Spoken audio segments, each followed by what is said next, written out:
Assalamualaikum warahmatullahi wabarakatuh.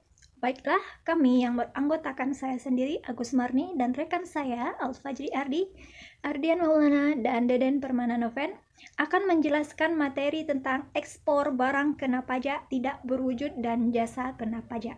Baiklah, langsung saja kita ke materinya. Yang pertama yaitu ada dasar hukum dari barang kena pajak tidak berwujud dan jasa kena pajak. Yaitu Undang-Undang Nomor 8 Tahun 1983 tentang Pajak Pertambahan Nilai Barang dan Jasa dan Pajak Penjualan Atas Barang Mewah atau PPNBM.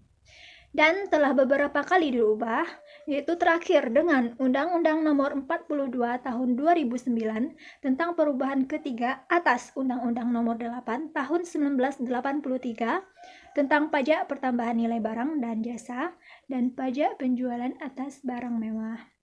Dan juga untuk barang kena pajak tidak berwujud dari dalam daerah pabean itu diatur oleh pasal 1 angka 28 Undang-Undang Nomor 42 Tahun 2009. Baiklah, selanjutnya yaitu ada barang kena pajak tidak berwujud. Apa itu barang kena pajak tidak berwujud?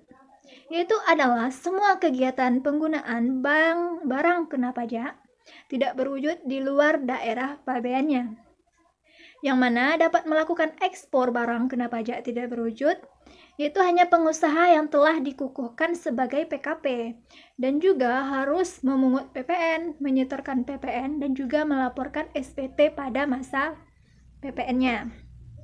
Contohnya yaitu ketika PTA dari Indonesia menyerahkan hak cipta merek dagangnya kepada pemakai merek di Hong Kong, maka kegiatan penyerahan hak cipta ini kepada pemakai merek di Hong Kong merupakan contoh ekspor barang kena pajak tidak berwujud. Selanjutnya yaitu ada ekspor kena pajak. Apa itu pajak ekspor? Pajak ekspor adalah pajak yang dikenakan pemerintah pada kegiatan-kegiatan ekspor. Objeknya yaitu barang kena pajak dan jasa kena pajak. Umumnya, pajak ekspor ini bertujuan kepada barang jasa kena pajak. Namun beberapa barang kena pajak juga ada yang terkena pajak ekspor. Pajak ekspor dikenakan pada setiap penyerahan JKP dari satu pihak kepada pihak lain di luar daerah pabean untuk JKP. Dan apa itu daerah pabean? Daerah pabean ini adalah wilayah Republik Indonesia dan beberapa lokasi pada zona ekonomi eksklusif serta kegiatan pada landasan kontinen yang mana diatur oleh undang-undang. Jadi, ekspor kena pajak ini yaitu kegiatan-kegiatan ekspor yang dikenakan pajak oleh pemerintah dan objeknya ada barang kena pajak dan jasa kena pajak sesuai dengan ketentuan undang-undang yang berlaku. Baiklah, untuk materi selanjutnya akan dijelaskan oleh rekan saya. Assalamualaikum warahmatullahi wabarakatuh. Baiklah, perkenalkan nama saya Eren Maulana. Kali ini saya akan mempresentasikan tentang materi objek pajak ekspor. Pajak ekspor untuk JKP dikenakan pada barang objek antara lain yang pertama jasa maklon. Jasa maklon merupakan jasa yang digunakan suatu badan usaha untuk menghasilkan barang yang dipesan secara khusus oleh klien atau pemesanan seperti pemesanan jasa di luar daerah pabean dan berstatus wajib pajak di luar negeri. Selanjutnya, pemesanan jasa menyediakan spesifikasi barang yang dipesan. Bahan merupakan bahan mentah, bahan setengah jadi atau bahan pelengkap yang kemudian diproses menjadi BKP. Kepemilikan barang yang dihasilkan oleh jasa maklon adalah pada pemesanan JKP. Yang terakhir, barang pemesanan dikirim ke pemesanan yang berada di luar daerah pabean. Yang kedua, pajak ekspor untuk sektor jasa perawatan dan perbaikan mencakup jasa barang yang bergerak digunakan di luar daerah pabean dan jasa barang tidak bergerak yang digunakan di luar daerah pabean. Dan yang ketiga, pajak ekspor untuk jasa konstruksi. Selanjutnya, pajak ekspor untuk barang. Pajak ekspor untuk barang ini perhitungannya adalah sebagai berikut. Yang pertama, perhitungannya berdasarkan prinsip AD valorem atau persentase. Perhitungannya pajak ekspor sama dengan tarif pajak ekspor kali HPE kali jumlah satuan barang kali kurs. Yang kedua, perhitungan berdasarkan prinsip AD naturam atau spesifik, yakni pajak ekspor sama dengan tarif pajak ekspor kali jumlah satuan barang kali kurs.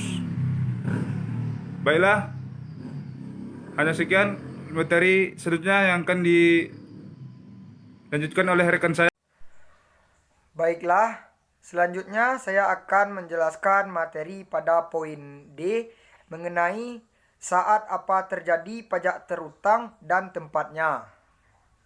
Sesuai dengan pasal 17 PP nomor 1 tahun 2012, terdapat 11 poin, yaitu yang pertama yaitu terutangnya pajak pertambahan nilai atau pajak pertambahan nilai dan pajak penjualan atas barang mewah. Yang kedua yaitu dalam hal pembayaran diterima sebelum penyerahan barang kena pajak atau sebelum penyerahan barang kena pajak atau jasa kena pajak.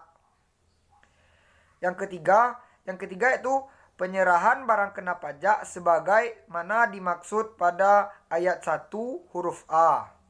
Yang keempat yaitu penyerahan jasa kena pajak sebagaimana dimaksud pada ayat 1 huruf C. Yang kelima yaitu impor barang kena pajak sebagaimana dimaksud pada ayat 1 huruf B. Yang keenam yaitu pemanfaatan barang kena pajak tidak berwujud atau jasa kena pajak dari luar daerah pabean sebagaimana dimaksud pada ayat 1 huruf D dan huruf E. Yang ketujuh yaitu pemanfaatan barang kena pajak tidak berwujud dan jasa kena pajak dari luar daerah pabean terjadi pada tanggal ditandatangani kontrak atau perjanjian dalam hal saat terjadinya pemanfaatan barang kena pajak tidak berwujud dan atau jasa kena pajak di luar daerah pabean. Yang kedelapan yaitu ekspor barang kena pajak berwujud sebagaimana dimaksud pada ayat 1 huruf F terjadi pada saat barang kena pajak dikeluarkan dari daerah pabean. Yang kesembilan yaitu ekspor barang kena pajak tidak berwujud sebagaimana dimaksud pada ayat 1 huruf G terjadi pada saat penggantian atas barang kena pajak tidak berwujud. Yang kesepuluh yaitu ekspor jasa kena pajak sebagaimana dimaksud.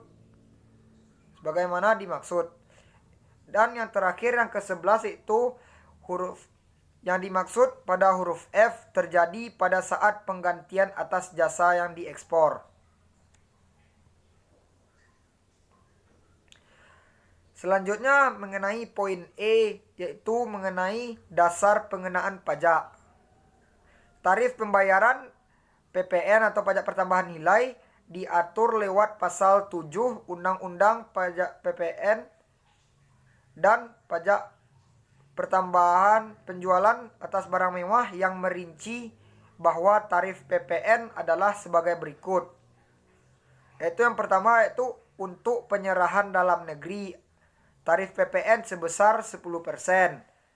Kedua itu untuk ekspor BKP atau barang kena pajak berwujud maupun berwujud serta ekspor JKP dikenakan tarif 0%. Yang terakhir yaitu tarif pajak terkait ekspor dapat berubah minimal sebesar 5% dan maksimalnya sebesar 15%. Demikianlah hasil penjelasan presentasi dari saya. Selanjutnya saya kembalikan kepada moderator.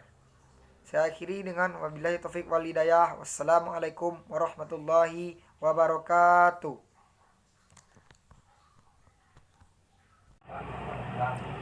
Baiklah, saya akan melanjutkan presentasi tersebut. Selanjutnya, tarif yang ditetapkan didasarkan atas dasar pengenaan pajak PPN yang meliputi 5 nilai, yakni pertama, harga jual, yang kedua, penggantian, yang ketiga, nilai impor, yang keempat, nilai ekspor, yang kelima, nilai lain yang diatur oleh Menteri Keuangan.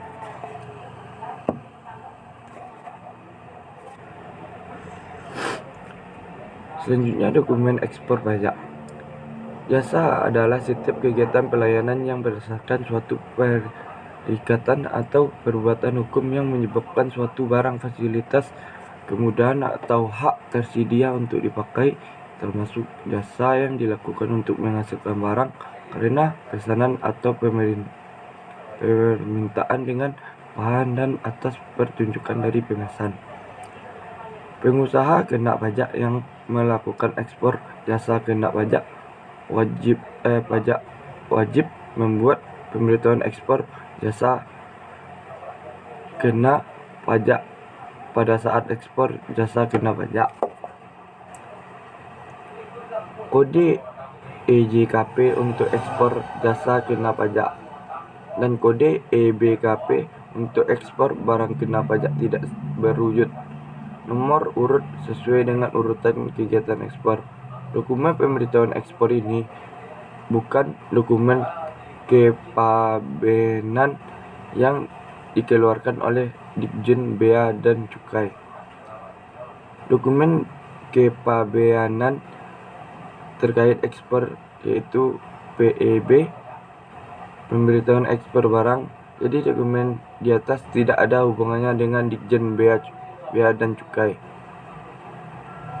Mungkin sekian hasil presentasi yang saya sampaikan. Wabillahi taufiq wal hidayah. Assalamualaikum warahmatullahi wabarakatuh.